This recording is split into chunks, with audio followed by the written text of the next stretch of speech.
জিনা করছে এই কথা যদি কেউ বলে তাহলে তাকে কি দুনিয়াতে রাখা যায়? যেগুলো পীর আছে আমাদের বাসায় মনে করেন যে আমার আম্মা যেটা বিশ্বাস যায় না ওইখানে যায় ফিস পাইছে, এখন মানা করার পরে শুনে না। আপনার বাড়ি পাশে বাড়ি? না, আমার বাড়ি এখানে, আর পীরের বাড়ি ওই পাশে। যে কটা পীর আছে এমন বিচার করবেন এই এলাকায় যেন পীর না থাকে। এর কার্যক্রম কি? মানে আস্তানা মানে ফেলাইছে পুরো এই তিনটা এলাকা। এর কার্যক্রম কি কি করে? এখানে যেখানে বিধবা মানুষ আছে ওইখানে রইলে পীর এইগুলা এদের পীরগিরি চলে বিধবাদের কাছে। এই বিশ্বাস এবং তার যে মুরিদ আছে তাদেরকে চেনেন দুই চারটা আপনারা?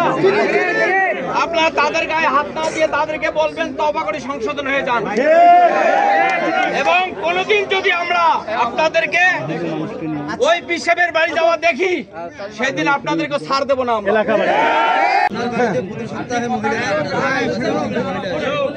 কোন উদ্দেশ্য নিয়ে আসি আপনি এই কথাটা বলছেন? জনপ্রিয় এড়িয়ে পড়েছেন।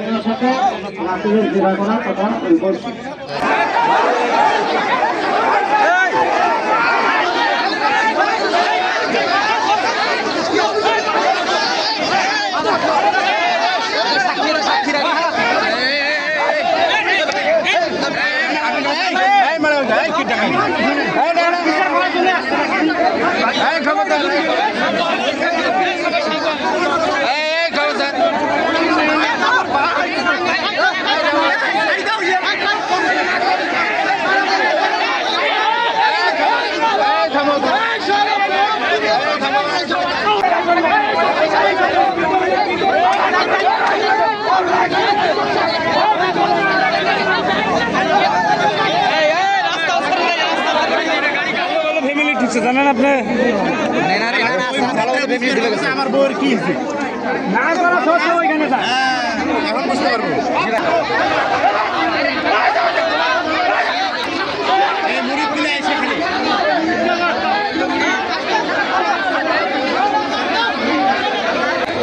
সম্মানিত দর্শক, পীরকে আটকানোর কারণে মুরিদরা আসছে এখন আক্রমণ করার জন্য। এলাকার উত্তপ্ত জনতা তাদেরকে ছাড় দেয়নি। ওলামা ইকরাম কখনো শৃঙ্খল কোনো ঘটনার সাথে জড়িত থাকে না, আজও তার প্রমাণ। আমরা উত্তপ্ত ঘটনা থেকে আটকানোর জন্য তেনাকে সেফটি দিয়েছি, আমরা প্রশাসনের হাতে তুলে দেবো ইনশাআল্লাহ। কিন্তু এই অপ্রীতিকর ঘটনা ঘটাচ্ছে স্থানীয় তাদের যে মুরিদানরা রয়েছে তেনারা আসতেছে এবং অপ্রীতিকর ঘটনা ঘটাচ্ছে। আলহামদুলিল্লাহ প্রশাসন এসেছে। আমরা সকলে শান্ত থাকবো, সবাই যদি আপনারা অশান্ত হন, এখানে পরিবেশ দূষিত করেন, একটা অ্যাক্সিডেন্ট ঘটলে আমরা সকলেই ড্রাইভার আমাদের সকলের ঘরে আসবে। কিন্তু উনি অপরাধ করছেন এই জন্য আমরা সকলেই রক্তকরণ হয়েছি, আমরা সকলেই ঠিক নেই। উনি সমাধানও চেয়েছেন, উনি ভুল করেছেন এটা স্বীকারও করেছেন। উনি যে আস্থানা করেছেন এই আস্থানা আজ থেকে পুরোপুরি ধ্বংস হয়ে যাবে।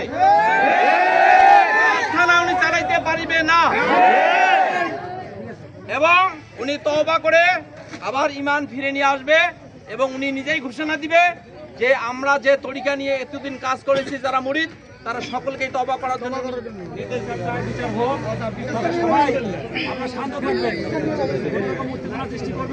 ঠিক আছে। সৃষ্টি করলে এখানে আর ওই থাকবে না, দুর্ঘটনা ঘটে যেতে পারে। ঠিক আছে, দুর্ঘটনা ঘটলে দায়ভার সবাইকে নিতে হবে। আমরা সিদ্ধান্ত গ্রহণ করেছি ওনার ব্যাপারে, আলহামদুলিল্লাহ। কি ওনার বিচার হবে সেটা আমরা সিদ্ধান্ত গ্রহণ করে ফেলেছি। মাওলানা হাফিজুর রহমান, খতিব বাস স্ট্যান্ড মসজিদ, উনি আপনাদের উদ্দেশ্যে কি কথা বলবেন? আমাদের প্রত্যেকের নিজের জীবনে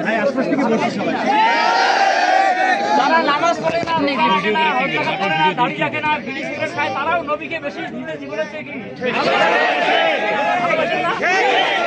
আল্লাহর নবীর মেয়ে মা ফাতেমা রাদিয়াল্লাহু আনহা, এখন মা ফাতেমা রাদিয়াল্লাহু আনহার সাথে নবীর মেয়ের সাথে জিনা করতে এই কথা কেউ বলে সে কত বড় অপরাধী বলেন? আল্লাহর নবী তার মেয়ে মা ফাতেমার সাথে জিনা করছে এই কথা যদি কেউ বলে তাহলে তাকে কি দুনিয়াতে রাখা যায়? বাংলাদেশে হুকুমত কায়েম নাই, বাংলাদেশের সংসদ ভবনে যেহেতু ইসলামী হুকুমত কোরআনের আইন বাস্তবায়ন নাই, এর জন্য আমরা ইসলাম বলবো না। আমরা এখানে ওলামায়ে কিরামের সিদ্ধান্ত মোতাবেক তার দৃষ্টান্তমূলক শাস্তি দেব। যুদ্ধের ময়দানে নবীকে সেভ করার জন্য সাহাবায়ে কিরাম এভাবে রাসূল সাল্লাল্লাহু আলাইহি ওয়াসাল্লামের তলহা রাদিয়াল্লাহু আনহু শরীরের মধ্যে 80টির উপরে তীর নিক্ষিপ্ত হয়েছিল রাসূলকে সেভ করতে গিয়ে। সেই নবীকে নবীর মেয়ের ব্যাপারে যে অপমানটা সে দিয়েছিল যে নবী মা ফাতেমা তার মেয়ে তার সাথে বেবিচারে লিপ্ত হতে পারে, নাউজুবিল্লাহ। সুতরাং আপনারা এলাকাবাসী যারা আপনারা যদি সচেতন না হন, আমরা নাগেশ্বরী থেকে আসি কিছু করতে পারবো না। আমরা নাগেশ্বরীর আলেম, নাগেশ্বরীর সুদীজন, নাগেশ্বরীর লোকজন এসে কিছু করতে পারবে না যদি আপনারা সচেতন না হন। আপনাদের প্রতি আমাদের নাগেশ্বরী উপজেলা পক্ষ থেকে উদাত্ত আহ্বান, তার বাড়িতে নারীরা যে গিয়ে সে যে সুযোগের সদ্ব্যবহার করেছিল, বিভিন্ন নারীর ইজ্জত নষ্ট করেছিল, জেনা ব্যভিচারে লিপ্ত হয়েছিল, নারীদেরা পা টিপে নিছে, নারীদেরকে ভোগ করছে, এই ধরনের কোনো সুযোগ যেন সামনে না পায়, তার আস্তানা না থাকে। একজন মহিলাও যদি বেপরদার সঙ্গে এবং ওই কর্মে লিপ্ত হওয়ার জন্য সে যদি আহ্বান করে আর যদি মহিলা যায়, আপনার সঙ্গে সঙ্গে ডাইরেক্ট থানায় আমাদের ওসি মহোদয়কে ইনফর্ম করবেন ইনশাআল্লাহ। আমাদের নাগেশ্বরী থানার ওসি সাহেব খুব ভালো মানুষ, নাগেশ্বরী থানার ওসি মহোদয় ভালো মানুষ, ওনাকে ইনফর্ম করবেন যে স্যার কিছুদিন আগে সারি মসজিদে যে একটা বড় সালিশ হয়েছিল, ওই ভণ্ড পীরের কাছে আবার মহিলারা আসা করছে এবং সেই রকম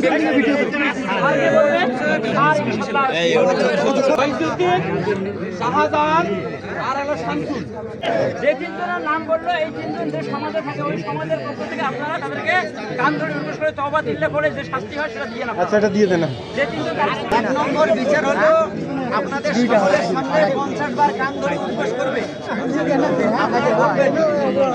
আর 2 নম্বর বিচার হলো উনি এখানে ঘোষণা দিবে যে আমি আজ থেকে এই তওবা করলাম, আমার অনুসারী যারা আছে তোমরা সবাই তওবা করবে এবং আজ থেকে আমার সাথে সম্পর্ক বিচ্ছিন্ন করবে। তারপরে সম্মানিত খতিব ওনাকে কালেমা শাহাদাত পড়ে মুসলমান করবে। সুবহানাল্লাহ, ঠিক আছে।